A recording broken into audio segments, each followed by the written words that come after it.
appreciate the opportunity to tell you a little bit about a fairly non-traditional education approach, and it happens to be my personal passion. My name is Mary James. I have 8 children, and I live in the Bastrop area. I began homeschooling in 1989 when my oldest son was 4 years old. He has since graduated, 24 now, and I have 7 students that I'm schooling at home right now. I have daughters, we're coming on birthday, so I'm going to round off if that's okay.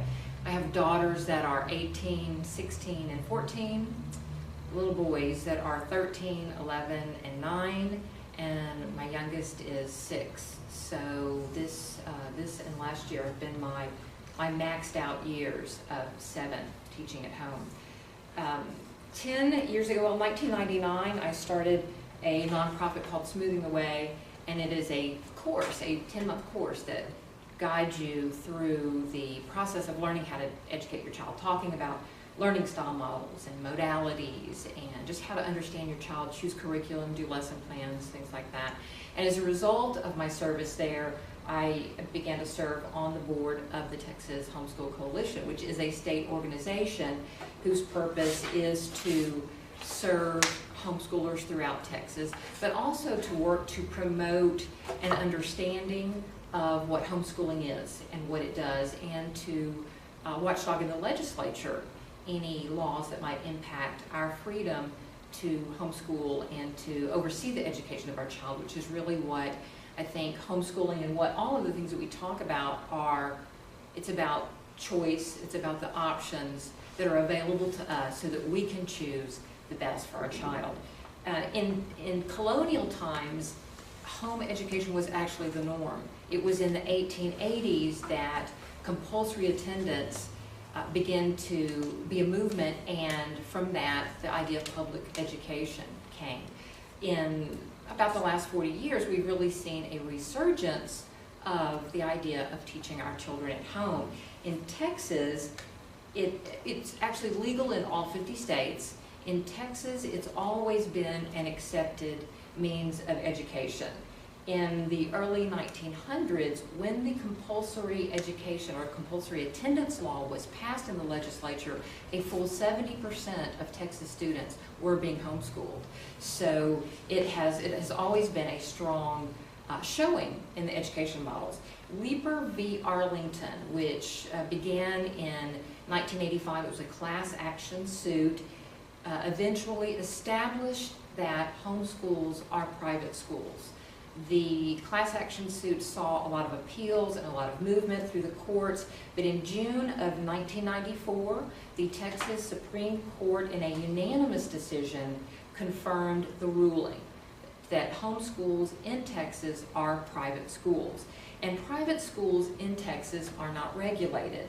What this means is that the Texas Education Code applies to public education.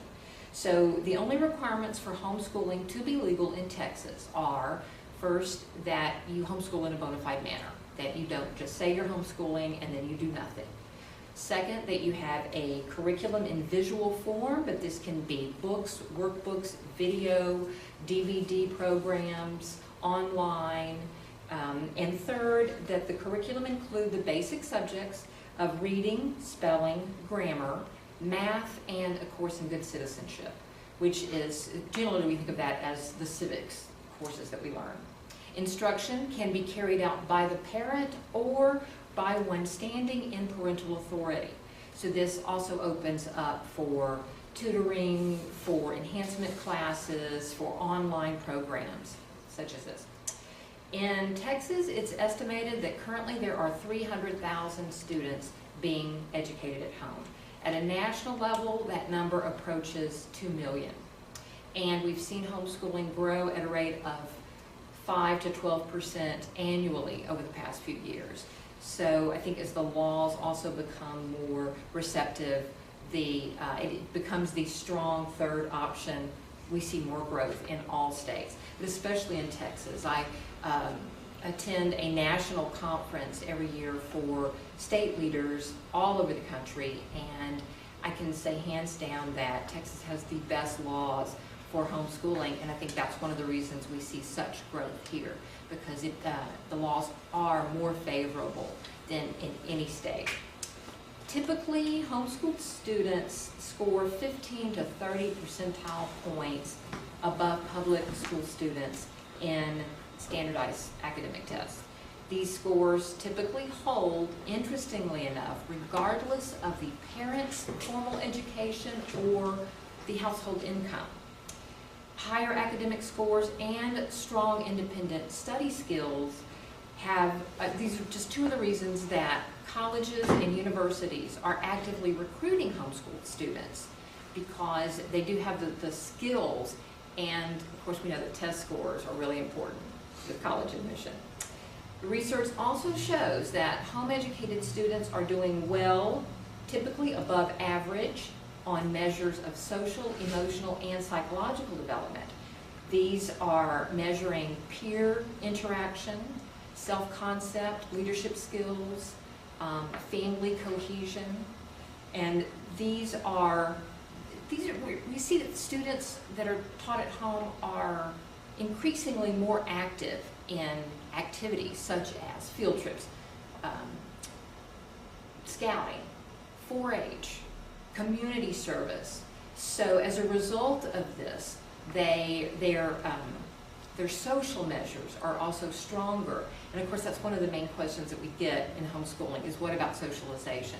But what we see and what research is showing is that homeschooling students actually have very strong social skills, because they're interacting with people of all different ages, and more than just their own nuclear family.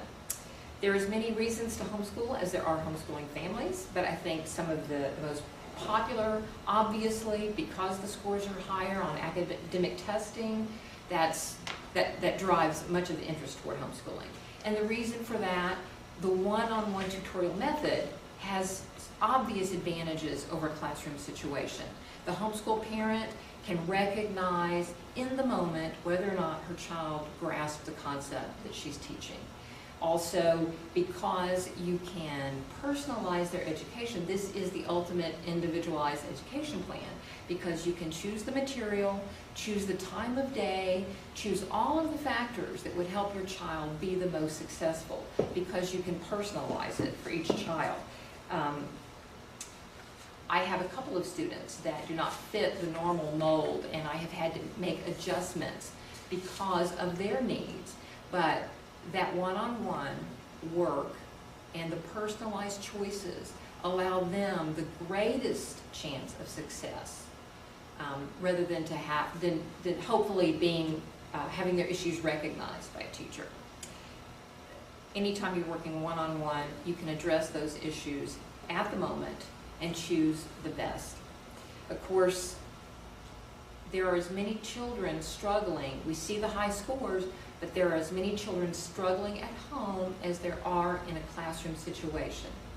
Again, it's the parental involvement, the ability to address your child's specific needs, that will allow that child the greatest chance of success.